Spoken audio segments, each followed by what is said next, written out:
We are live. It's Friday night. It's LFC chat. Keith's with me as usual, and we have a special guest, ZANE, Talk Sports. Should be on it before, but welcome, guys. Keith, how are you? I'm all right. Top of the world, I suppose. A lot better than the times you've been on this now over the last couple of weeks. So it was fantastic last night. So I think everyone's got a little bit of pep in their step now today, haven't they? After last night's results and performance. Pep in their step. ZANE, how are you? Yeah, I'm buzzing. I think that's such a great result. I think my heart rate was like 130 yesterday for 90 minutes. So it was such a relief. And it was a good game in the end. So yeah, I'm buzzing. It was a good result in the end. Yeah. I don't think I've ever gone as ballistic as I went on that VAR decision last night. I went absolutely ballistic. We go through it. My wife came down and told me to shut up, that I was keeping the kids awake. I went absolutely ballistic. We'll go through it because I think that's pivotal. That and the OG are nearly... We actually start playing better as soon as that decision went against us. Okay, so obviously last night, the story of the game, we started, I thought, we're a bit, didn't start great. United got out of the blocks a bit quicker than us. The OG, Phillips OG, of course, I don't know whether he could have done it. He could have left it, but was it going to go in? Maybe not going to go in. I don't know. Nobody knows. But we had a very good early chance. Like, very early in the game, we had a very good early chance where Bobby decides to try and play the cross. To square it. Yeah. And I think that kind of knocked us a little bit. It was almost like lads kind of going, oh, here we go again. We're just going to be coughing up loads of chances. And we lost. We certainly lost ourselves for a good 15, 20 minutes up to the point of time where they got their goal and they were well on top at that stage. Yeah. I was actually worried. I was worried when that goal went in. That OG went in. I think Bruno got the goal. Well, that's not unusual. He even gets OGs. You know what I mean? He gets OGs. It's crazy because I'm thinking about like goals that have been disallowed for Firmino and others, and they're more like goals than this one, because this was definitely an OG. Like I thought it was an it was hit his shin and went into the net, and God, you could see it was Alisson falling. Like, no. It was a delayed reaction though from him. The camera angle kind of makes it look like, whatever way they show it, that it might have been bending back around on target, but it's set off way outside the far post, isn't it? It would have happened some curve, and I should listen. You can have it. But I think that's the story of the game. I mean, we've a terrible record there. I was talking to Keith. We all know the record. Like 2009 we beat them. 2014 we beat. That's 7 years ago. We just don't beat them in the league. So coming into this game, our form is mixed. Although we're top of the form table, but a lot of draws. We don't score goals. We go away to Old Trafford, where we haven't won in 7 years, and score 4, and could have scored 6, to be honest. I mean, Jota hit the crossbar as well. But like at 1-0 down, when the penalty doesn't go your way, you're fearing the worst. You don't think there's, maybe we might salvage a draw, but you're certainly not thinking that you're going to go on and score 4, and could have scored 5 or 6. And like they've got 2 goals off 3 shots on target. Yeah, like they've not really put us under a huge amount of pressure in the entire game. Really, they've had that. They had that period clearance when they get it 3-2 until we get the 4th, where they're not really creating anything massive, to be honest with you. Obviously, there's that massive goal line clearance with ping pong in the box, but other than that, I thought we handled it quite well. There's a period of play just before I think when we start to get a foothold back in the game. They've scored, we've missed a penalty, and I don't know whether you noticed Gini Wijnaldum gets on the ball. He gets on the ball on 2 occasions, and he's running sideways with the ball, right? Because we weren't showing for it. Nobody was showing for the ball. There was no passes. The front 3 weren't really showing for it. There was no passes. And he takes the ball, right? And in midfield, he does a couple of turns, sends 2 of their midfield off for the Evening Herald on a couple of occasions. But he retains the ball and he gets everybody moving again. I thought that period of play was pivotal in terms of getting everybody moving again. He just took control of the football for literally 2 or 3 minutes in that game. And I thought we started to improve then. He got everybody moving. We started to buzz around a little bit, and then we got our reward then just before half time. So what do you guys think of the penalty that wasn't a penalty? ZANE, what do you think? Was it a penalty in your mind, or was it not a penalty? I'm not sure, because I don't know what is a penalty anymore, because I've seen a softer ones given. Yeah. Ones than these ones, and I think if it would be other way around, it would have been given. Even like the commentators were, because they can hear everything what VAR are saying, and they said it's weird that VAR is telling the referee like immediately after the goal why it should be disallowed, even before he went to the monitor and check it. Yeah. But I don't know. Like, first thought I was, it's definitely a pen, but after the referee blew his bloody whistle. Penalty. Exactly. So I don't know. Like, he thought it's a pen, then it wasn't a pen. I'm not sure. Like, I'm really not sure. But the second he went to the monitor, I knew it's going to be disallowed. So. Yeah. Do you know what it is, Keith? If that happens anywhere else on the pitch, it's a foul. So that's why it's a penalty for me. It's a fucking inconsistency that's driving everybody mad. Like, there's an argument to say, do you know what? He wins the ball. And if we go back last season or seasons before VAR, where the player clearly touches the football and clears the football, you know, you go, that's not a fucking penalty in my eyes. Yeah, but then you go back to Fabinho against Sheffield United earlier in, where he clearly wins the football, barely touches your man. It's kind of on the line outside the box, penalty. Yeah. You go to Brighton, where we clear the ball, and in the process of clearing the ball, we touch off somebody's foot, and it's a penalty against. Yeah. So when you look at those two and you compare them to what happened to Phillips in the box, you know, it's a fucking penalty, lads. Yeah, you know? That's what I mean. But it's the inconsistency, and it's the referee. The ref, that was a penalty. Without VAR, it's a red. The penalty is being given because the referee's giving it. There's no even holding us. It's a penalty, and that's it. Yeah. You know, obviously, and it's 50-50, right? It's kind of a 50-50 one. You're looking at it. So if it's a 50-50 one, it's not a clear and obvious error by the referee. So he shouldn't be fucking getting involved in the first place. He should just keep his head out of it. You know, keep his nose out of it. Not sorry, Zach. Oh, sorry. I think it's the biggest difficulty now about clear and obvious, because so many times people have been saying that is why VAR has been brought in, only to check whether the decision the referee made or the mistake was clear and obvious, but so many times it's been completely overruled. So it just doesn't make sense. It's an interpretive decision by the referee that he feels it's a penalty, right? You know, based on aggression, based on follow through, based on whatever else it is. There's lots of parameters that come in there. So therefore, it is the on-field decisions referee to make that call, and VAR shouldn't have been gotten involved in the first place, in my opinion. If you're following the rules of VAR and the rules of engagement with VAR, they haven't followed that. Keith, they were always going to get involved. We're Liverpool against United. Are you mad? And they're all from Manchester. Come on. Yeah, come on. Of course you're going to get involved. But I just, when that decision happened, we're 1-0 down, remember? We're not getting the penalty, which we all thought was a penalty. I think I text you, Keaton says penalty. Yeah. My stream was a bit behind. So, he's about a minute behind me, and I'm texting a penalty, and he's going, oh, yes, penalty. Fucking oh, penalty. But, so, obviously, the gods are against us at this stage. And in your mind, guys, you're saying, we're not going to get out here tonight. With the bad ref on the pitch for a start, before the game, you're going, Anthony Taylor, it's tailor-made to lose this, basically. So 1-1 would have been great. The penalty, you're back in it. So I think what was brilliant about it, we didn't lose our heads. This was a big mentality thing, which we haven't had in this season, really. But this was the mentality monster. So a little bit of that involved in this game, especially with Phillips, I thought, not Phillips, for the fact that he scored the OG, but didn't let his head drop. Yeah, got better as the game went on. Instead of the other way, go back into a shell. He actually he was involved, obviously, with the equaliser, which we're going to talk about now, and then played brilliant. I thought. I would have gave him my man of the match, and that was the reason why, because it could have been easy just to drop your head and probably lose the game. You know what I mean?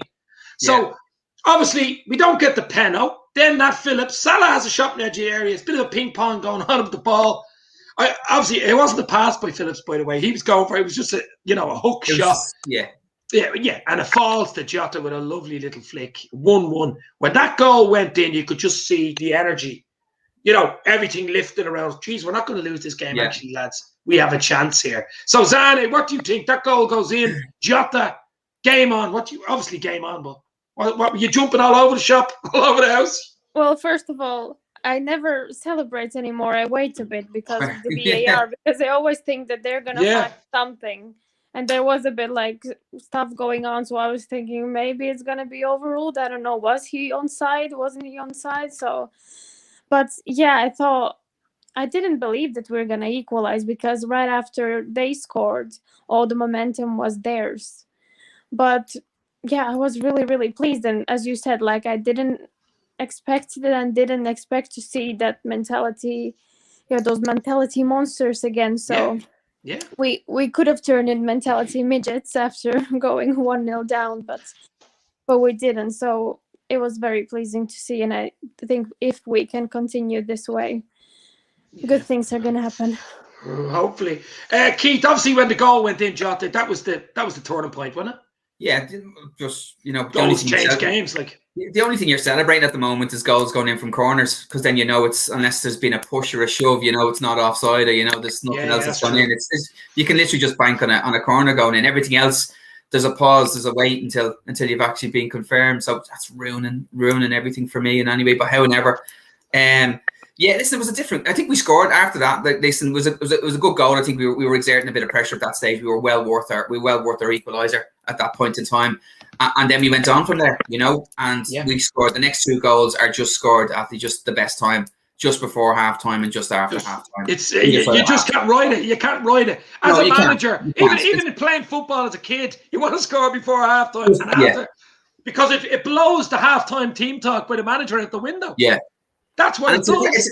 It's a great goal because of the delivery. Really, it's a fantastic header, but the delivery is just amazing. Trent's ball is delicious. It's delicious. Yeah. Like, listen, we've spoken about Trent, and we've had little pops off Trent's. Well, I certainly have, just in terms of his defending, not his ability, his positional sense, basically. It's I just find sometimes he's just a little bit slow to react and to get out and close down the space, and it gives the attacking midfielder or fullback a bit of time to get their feet sorted out and get a run on him, right? And I think it lets him down a little bit, but it didn't let him down last night. He was just brilliant magnificent last night.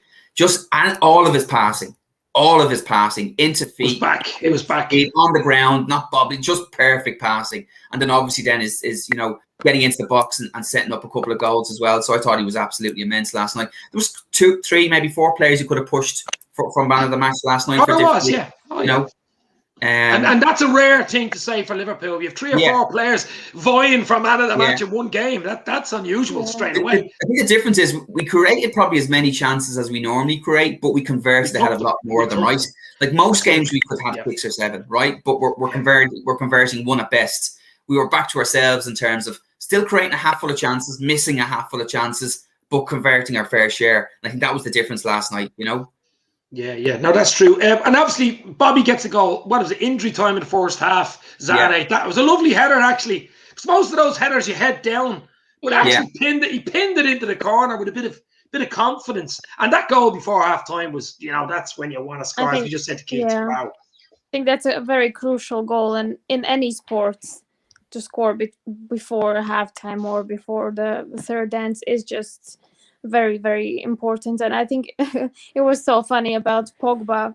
All 3 goals, he was on the ground. So oh jeez, he couldn't deal with Bobby. He couldn't deal with fight with Thiago. So yeah, the second goal, really, really impressive. Really, I was really pleased to see Bobby score again, because he hasn't scored.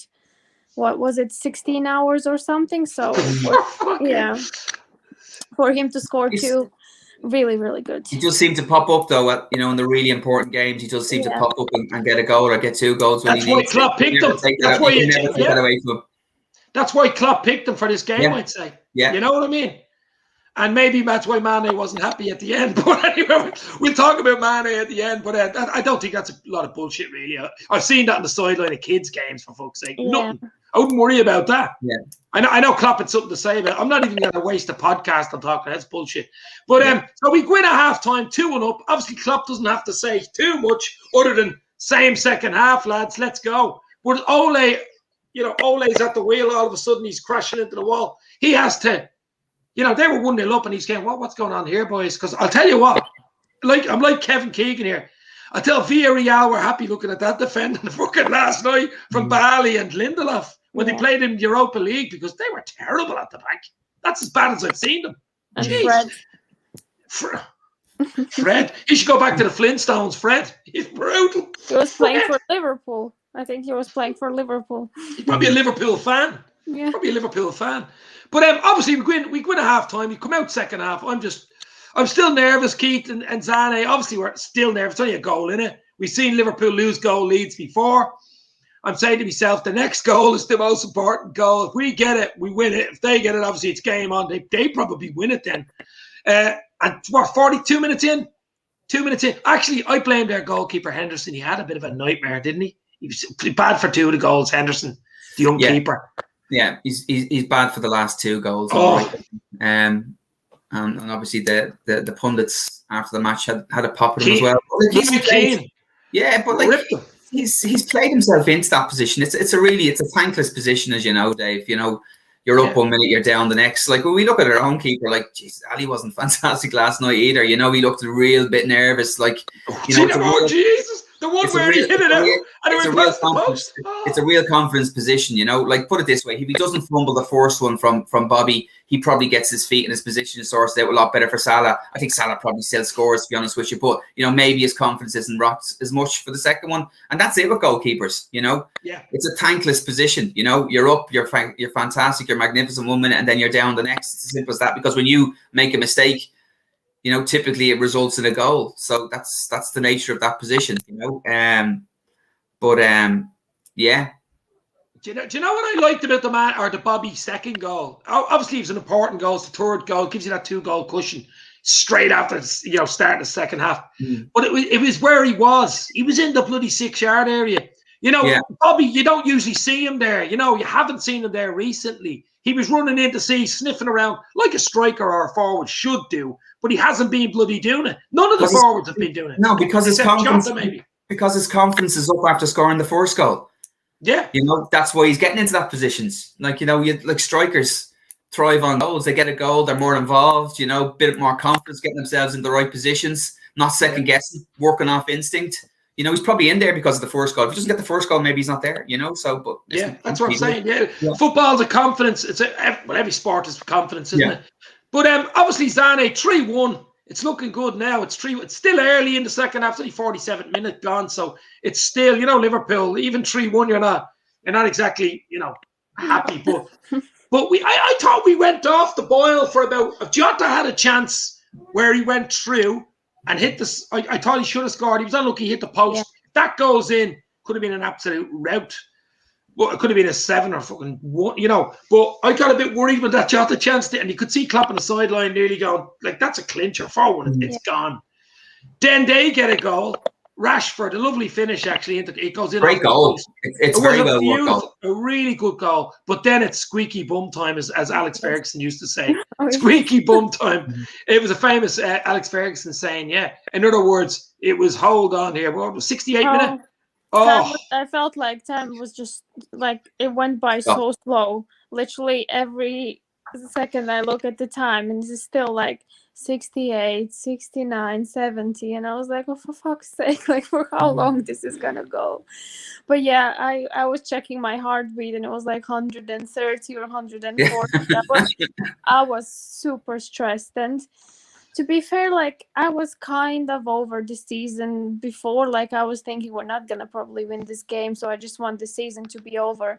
But then in this game, it just involved me so much, and I was seeing the old Liverpool again. So I just wanted to win this so bad, for so many reasons. For the things they done with our boss, the songs they were singing, and just because it's Manchester United, I really wanted to win. So those 20-30 minutes were just so hard.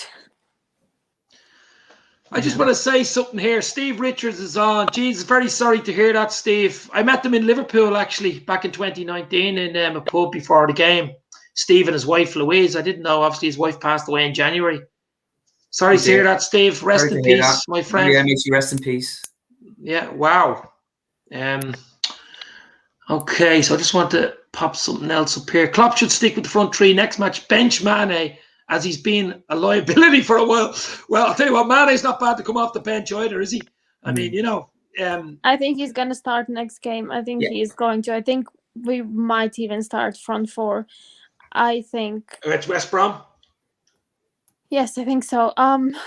I just think not even because of what happened. I think it just was a one-off because Mane usually starts. He isn't the one who is usually benched. I think Salah is even benched more than Mane because of what he does on the pitch. It's not that he only scores, but he's very active in pressing and everything. So, yeah, there might be reasons why Klopp has benched him, but I think next game is going to be... Oh, he'd be ready to rock and roll. But just before we talk about that, we'll finish it. We finished the United talk, obviously. The last goal was a breakaway goal, 89th minute.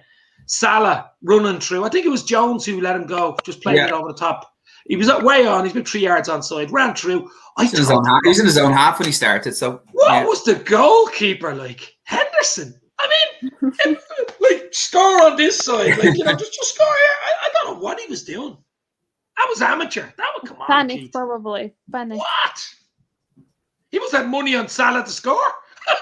Scoring here. He's quite high up, right? He's playing quite advanced, and then the ball is played. So for a lot of that, if you look at it back, right, for a lot of that play, he's running back towards his own goal, right? And he's obviously not, Salah is so quick that he's turned around and he turns to address the striker, right? But he doesn't have a huge amount of time when he stops running facing his own goal to turn around and get his angles right in terms of where he is into his posts. So I think he's just a little bit slow getting himself into position. I don't think he really realizes he's left that amount of the goal open, So it's like, just put it there. It's grand. Don't worry about it.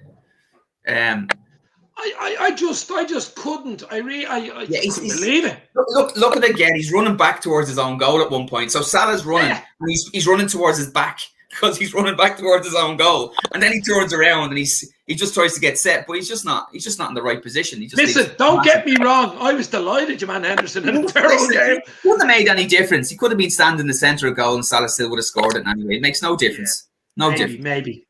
But what do you think in the last goal? Salah loved it, though. He wanted that goal against United. That's his 30th goal of the season, isn't it? Yep. Something like that, yeah. 30th goal of the season. Oh, listen, we could do a whole podcast on Salah now, Let's be real. Cheers. What are you drinking? What's that? Red wine. Asahi. She's on red wine. You're on Asahi.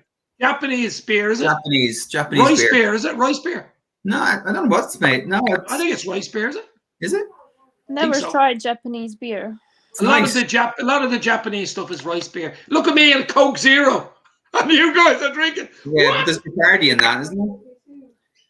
There's nothing in that. I've declared barley malt, corn. Yeah, rice. It has all the normal stuff you'd associate with a beer. Listen, it's nice. Nice. I won't say no. Cheers, everybody. Say no. Cheers. Yeah. Happy 4-2, baby. Happy 4-2. But happy 4-2, yeah. But anyway, we obviously we got the win. We'll just have a quick look for the last 10-15 minutes about the 3 games we have left. And obviously Chelsea play Leicester in the FA Cup final tomorrow. And then they play them on Tuesday in the league. And if you look at the table, Liverpool are on 60 points with a game in hand over Leicester and Chelsea. Chelsea have 64 points and Chelsea have 64 and Leicester 66. Is that right? Yep. Both with 2 games. We have 3 games. So if we beat West Brom, let's just hypothetically say we beat West Brom on Sunday, 2 or 3-0, whatever it is. Obviously, more goals, the better. But we just win. We're on 63. Now, Leicester and Chelsea on Tuesday. All eyes on Leicester and Chelsea. The perfect scenario for us, I don't know whether you'll agree with me, is for Leicester to beat Chelsea or draw. We don't want Chelsea. Perfect. We don't want Chelsea winning. It'll come down to goal difference. Yeah. Yeah. Well, it might do. That's if they beat Spurs. It might do, but Leicester have Spurs in the last game, which, listen, that's what I'm saying. If they beat Spurs, obviously. If they beat Spurs, yeah. It's hypothetical. But like West Brom the weekend, they're relegated. Big Sam, he'd be looking for one more little trick up his sleeve, trying to he won't roll over. What? They've nothing to lose. That's what I mean. They've nothing. Listen, it's a free throw. It's a free throw of the dice. They can just not be worried about anything, just go out and play football. Now, are they going to change the way they play? If they change the way they play, it'll probably play into our hands. There's no reason for them to go in, bank of four, and try and lump it forward and deal off scraps. They've already been relegated. They might come out and just have a game of football against us. Hopefully they do. Yeah. But listen, I'm sure Big Sam would love to try and fucking cock block us, That's what I mean. Anyway, yeah. But like he's probably not going to be there next season. So you'd like to think the lads just want to come out and play a game of football. Second last game in the Premier League for a lot of them. Do you want to go out and just defend for your life for 90 minutes, or do you want to go out and play a game of football?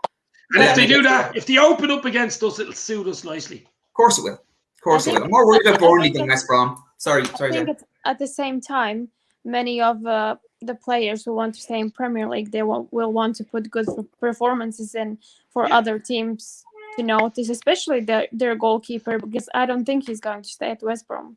Yeah, he's definitely staying in Premier League, so he will want to finish a strong one. They have 2 or 3 players there that would like to ply their trade in the Premier League. But you can understand the goalkeeper playing very well, and you can understand the back 4 playing very well. But if the midfielders and the strikers are trying to play themselves into teams for next season in the Premier League, do they want to defend for their lives for 90 minutes? They want to get on the ball and show other teams what they have in their locker, I suppose. You'd like to think it's going to be a little bit more of an open game of football, wouldn't you? And they come out and they play a little bit of ball, and it's in front of their fans as well, isn't it? Is they got fans in, or is it Burnley? I think it's the last game of the season only. 2. I think Burnley is with fans, so our away game with Burnley. That's their last home game, though, isn't it? Yeah. I think it's your last home game. And Crystal Palace is with fans. Yeah. So maybe they don't. Anyway, you'd like to think they come out and play. To come out and play then gives us a better chance, I suppose, of getting something. Yeah. Well, as you say, and I mean, I think it's a tricky one. I think the Burnley game could be key. I really do. The Burnley game away at Turf Moor, that won't be an easy game. And they will have fans in. Yeah. Yeah, that's the key game. I think we'll beat West Brom. I think the Burnley game will be a bit tougher, especially after us knowing what's after happening the day before with Chelsea and Leicester. You know what I mean? All eyes on Liverpool now. He's going to slip, because it's no use beating United 4-2 at Old Trafford, which is a memory game without fans, and then slipping up against the likes of Burnley, West Brom, or Palace. You know what I mean? So we got to do the job. And as I say, Palace in the last game at Anfield, we'll have a few, I'd say 10,000 or 5,000 fans at that. If you're giving me Palace at the last game of the season to get top 4, I will take your hand off. Yeah. I said it yesterday. Would that be 7 games in the trot? Would it be 6 games in the trot we've won? No, hold on. We're on 4 now, are we? Because we drew. No, because we drew. We're unbeaten. We drew to Newcastle, didn't we? For like 6 or 7 games, I think. Longest unbeaten run in Premier League. Yeah, we haven't won more. I think we're past that now, because we haven't won more than 3 in the trot. We haven't won this season. Are we on 4 now? I think. Are we? No, I thought we're only on 3. We're on 2 or 3, because we drew Leeds and we drew Newcastle. Yeah. Okay. Who did we play after that? We beat Southampton. Southampton. That's it. We had a big gap, because we were meant to play United last week, remember? Yeah. And we never played them. So that was the problem there. But I wouldn't even go back over games that we should have won and should have drawn. We should have had a lot more points than we did. Yes. We just didn't do it. We didn't do enough. So you know what I mean? We just didn't do enough. We are where we are, and but it's just that's some sad news earlier on about Steve Richards' wife Louise. Anyway, guys, I'm not going to stay on much longer, and I don't want to really finish it on trivia, funny questions with when someone came in with, a thing like that. Maybe it wouldn't be a good idea tonight to do something like that, I think. But we can talk about something else for another 5 minutes if you want.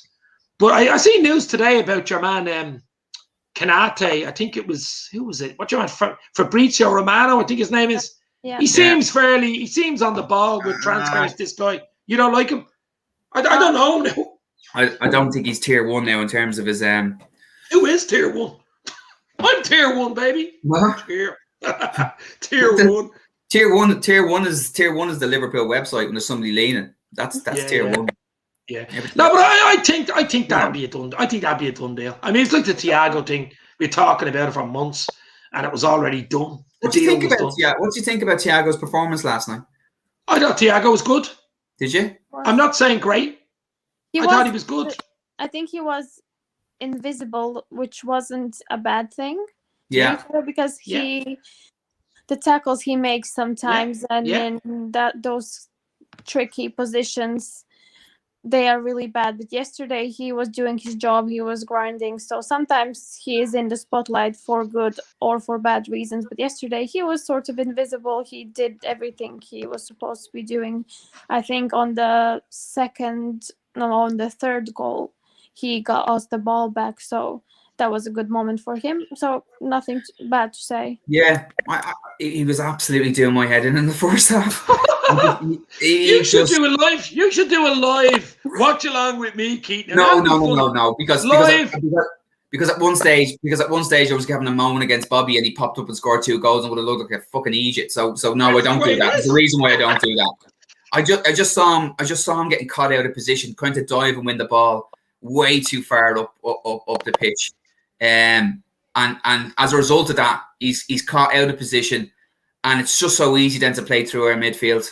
So just at the start of the game, I thought he was really. I think Klopp might have had a chat with him at half time, because he came out. He's a lot more disciplined in the second half in terms of position and play. Now it could have been he was just wound up, or he was just fired up and he was ready to go. But the amount of times he was in around their 18-yard box trying to win the ball when we've got a pressing front three, I thought put us into all sorts of trouble when they were on top at the start.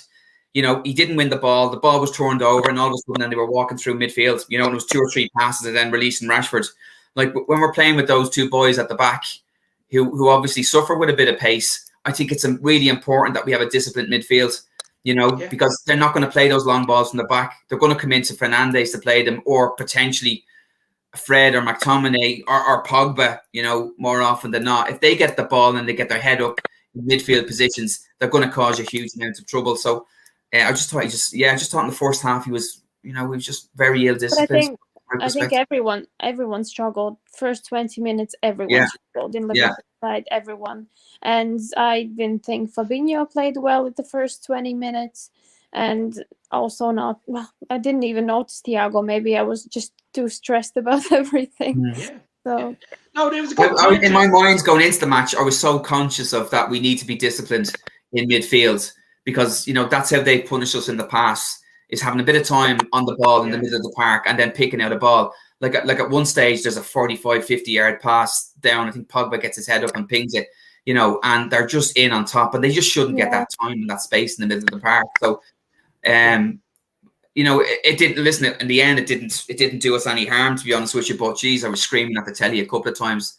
What the fuck he was doing, Wouldn't like to be your neighbour, for fuck's sake. No, you wouldn't like to be your neighbour. No, we didn't get that penalty decision. Oh, Jesus Christ. ZANE made a great point there. Sometimes it is good to have an invisible player doing his job, just doing the basics, passing, blocking. None of these stupid fouls that he does a lot of, because he doesn't have the pace, to catch up. And actually, that's why I thought it was actually good. It was a disciplined performance from Thiago last night.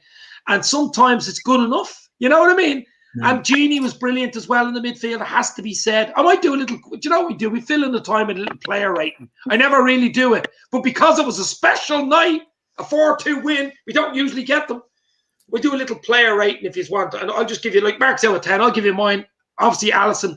I thought Alisson was ropey first 20, as you said. We nearly. I don't know what he was doing to think, but he hadn't got much to do, to be honest. Hadn't got much chance with the goal, so I'd give Alisson maybe. I don't know, maybe a 6, because I don't think he really did anything. What do you think, Alisson, guys? Just quickly, like Mark's out of 10. You think he was good, bad, indifferent? Probably 6 as well. Yeah. Keith? 9.5. Out of 20? 9.5. Nobody's getting below 9.5 in my ratings, by the way. There might be a couple of 10s, but no one's getting below 9.5. Right, you can stay at 9.5, Keith. That's you. Okay, the back four real quick. I'm going to give, obviously, do you know what? No one's mentioned young Reece Williams. I thought he was solid. He was quiet in defence. Didn't really make many mistakes. No. No, I mean, we're not even talking about him. We're not talking about him. Really important block at that he, so I think Phillips is getting all the credit for the goal line, but they get another chance just after that, and he blocks it. He goes down and he goes down on his knee and he blocks it, and that's a certain goal as well. It's a little bit further out, not on the line, but he doesn't make that, and we're in all sorts of trouble at that stage. Yeah. So that's why he had a couple of great blocks. Did very well. I'm going to give him a 7. I'm going to give Reece Williams a 7. Yeah. I thought he was brilliant. I did. I gave it 7.5. Woo! 7.5. This is like the Eurovision. Come on.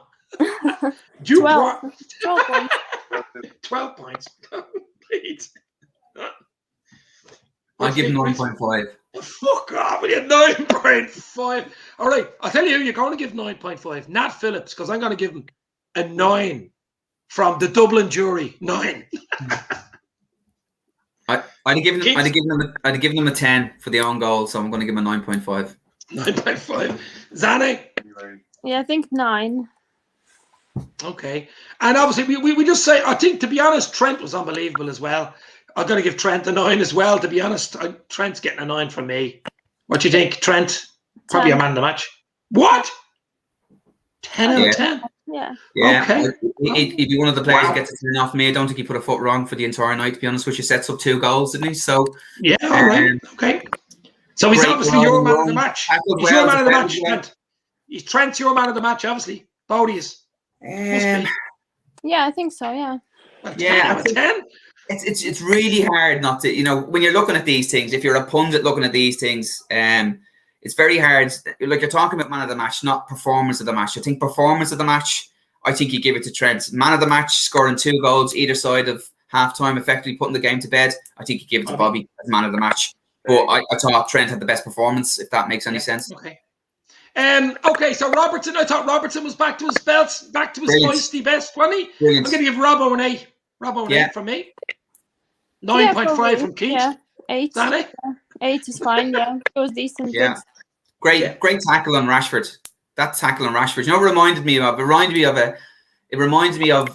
the match against City. Remember the match against City when he goes tearing across the pitch and running after, he hunts down 1, hunts down 2, hunts down 3. He was that I think that really gave us a lift after that when he tore after Rashford, got in front of Rashford, won the ball off and bet 2 players and then puts a nice ball across. For Trent or Ginny to run onto. That was a magical moment last night. Delicious. Brilliant. The whole team are good. We know that. That's how we won 4-2. But midfield, I thought Fabinho was back to his best. That's where we need him in the midfield. I'm going to give Fabinho an 8 for Fabinho. Just what Zane was saying there. I think he was equally maybe as quiet as Thiago in terms of got on with his business. Nothing too flash. Yeah, did his job. There wasn't any crunching challenges really that I can recall. Got his foot in, distributed very well. Solid, yeah. Zane? I probably give him 7.5 because I caught a couple of moments that I didn't like and which weren't really Fabinho like, but he was decent for the most of the time, so 7.5. Yeah, absolutely. Okay, as I said, I think Gini was all over the pitch. I thought Gini played very well. In bursts, you know what I mean? Yeah. Not as a total 90 minutes. It's very hard to play well for 90 minutes, but in bursts, he did what he had to do at the right time. And sometimes Gini does the wrong thing at the wrong time. He was doing all the right things at the right time. And I give Gini an 8 out of 10. I blame him a bit for the first goal. So I probably give him a 7. Ooh, very. Geez, I would like you to be a judge at the Eurovision. Yeah. Jesus. Keith's 9.5 anyway, but so listen, I think, as I said to you earlier on, I think that period, it's a cameo role in the first half where he takes the ball and they're on top, right, and they're all over us, right, and we're not getting a look in, we're not getting a pass, we're not getting a touch of the ball, and he takes the ball and he takes 2 of them out with a lovely move in the middle of the park, sends them both with the Evening Herald, runs across the pitch, does it again a few minutes later, beats 2 or 3 players. And he just breaks up the momentum for a couple of minutes and gets us all moving again. And I think if he doesn't do that, they have another sustained period in against us, and they could have scored again. They were on top that much. So I thought that was pivotal last night. Just for me, it just thought really just after that it really changed. The atmosphere changed, our attitude changed, the whole thing just changed very shortly after that passage of play. So but I agree with Sunday. He was poor for the first one, as was Robbo and as was Fabinho. To be honest with you, the 3 of them kind of leave him. leave Fernandes. Listen. I don't think it was the perfect 10 performance from Liverpool, but it was pretty close. You're going to get chances against you. We're playing United at Old Trafford. I mean, it's not going to be a total bloody walkover, even at the best of times. Even our best teams couldn't win there, Keith. You know what I mean? Yeah. So let's put it into perspective. Up front, obviously, now we're moving into the lovely little afters and after a little dessert now. Here's the dessert after the main course. So obviously, Jota has got the Lotta. Jota got us back into it 1-1 with the flick. He looked dangerous. He should have scored a second, hit the bar. I'm going to give Jota an 8.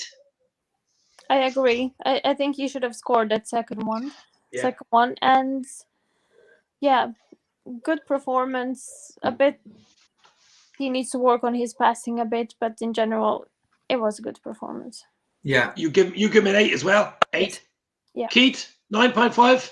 Yeah, 9.5. I don't think we're going to actually see the best, and it's very difficult for him to see him in there, but I think you'll see the best of him when he's playing through the centre, to be honest with you. I think he gives you a lot more playing through the centre than he does either side. I think he seems to do his best work from the centre when he's in there in the centre forward position. He seems to get most of his goals from that position as well, you know. So it'd be interesting to see what we do with him going forward. Listen, I still think he's going to chip in. He's a fantastic player, and he presses as good as anybody else. So, but it'd be interesting to see if we maybe play a little bit more centrally to see will we get a little bit more out of him in terms of his goal return. But solid, and got a great goal at a great time for us. And there's probably not too many people on the pitch who would have done that, would have been able to finish that flick. It was lovely. He does a great little blocking beforehand as well, doesn't he? He just kind of blocks off the run, gets in front. So really good forward play. Gets himself in the right position. That's the only space in the box. It's the only space in there, and he gets himself in there, and it's a nice flick, sorts his feet out. So it was fantastic. So Bobby. No look. So Bobby gets 2. 1 each. Obviously kills the game for us, really. So important. The header just before time, and then from the parry, he follows through. He looked back to himself, though, didn't he? That's the thing. Now, he didn't do that in the maze, all these lovely little Brazilian flicks and dances, samba dances. But as we were saying, it was like it was a workman performance from Liverpool. And sometimes I want to see that with the added bits of brilliance from the front three. But as you said, the midfield and the defence were real workman-like, professional-like, basically, doing their bloody jobs, not trying to overplay, overpass it, simple passes. And that's all you've got to bloody do, and let the front three do their work, their magic. So, Bobby, I'm going to give Bobby a 9. Yeah, 9.5 from me, because he scored 2 goals, so he deserves it. Yeah, Bobby. Great to see him back. Great to see him back. I'm like the the judges on Dances with the Stars or Dancing Nice. There's always one of those judges that has to give a higher mark than the other 2 judges, and that's going to be me tonight. So I'm going to give Bobby a 10. Not a 10.5, no. No, it's only 1 to 10, Dave. It doesn't go to 10.5. I'm the head judge. I said it's up to 11. Anyway, right. So Bobby's looking good there, and another one who would look dangerous all night, of course, is Mo Salah, the king of Egypt. He got his goal in the end, and you could see the relief getting that goal. Everybody knows it's people slagging him that he doesn't score against United, and we know he scores against United. He got two against him in the cup, and he scored the famous one at Anfield last season when we won the bloody league. This was a similar one running onto it, but Henderson helped him. I'd still say that, but it doesn't bother me. Mo looked dangerous. I'll give Mo an 8. Yeah, probably 8.5. He was a bit invisible at first as well, but second half he got better and got in better positions and made better passes. So probably 8.5. Well, we know what Keith's gonna bleed. I'm gonna give him a 9.5. I'm never doing this fucking rating thing again, ever. Eurovision. I'll tell you what, guys, we're going to go now in a minute. But as I say, big game on Sunday at 4:30, I think it is, West Brom. We just got to win it. We've got to win the 3 games because we can't let this beautiful night we had last night slip. Because, against lower level teams, the likes of West Brom, Burnley and Palace, we just can't. But what do you think tomorrow? Off the thing it is, who do you think will win the FA Cup tomorrow between Chelsea and Leicester? I'd love Leicester to win it, to be fair. I'd love Leicester to win it. It's probably going to be Chelsea. Yeah. What do you think, Keith? Yeah. 9.5. Fuck off. 9.5. I'd be amazed if Chelsea don't win that. They've also played Wembley there as well, haven't they? So they've played there recently. They look great. They look good there. They look really set up. I think their heart and soul is set on the two cup finals now. They're almost playing like that's where their head is at, you know. And I think the tomorrow is probably going to be a dress rehearsal for them for the Champions League final, to be honest with you. So I'd like Leicester to win it though. Yeah, I'd like Leicester to win it. I'd love Leicester to win it. Yeah, I'd love Leicester to win it. It's just it'd be interesting to have a look at what normally happens. It's amazing how often this kind of happens, isn't it? Where teams play either just before an FA Cup final or just after an FA Cup final. It happens quite a bit. Yeah. You know, where two teams play each other quite soon afterwards or just beforehand, and what that does to the mentality of players when they go into that game on Tuesday. To be honest with you, I'm more interested in Tuesday against the FA Cup and how that turns out as opposed to the FA Cup final, to be honest with you. Keith's gonna love this. I have a comment here.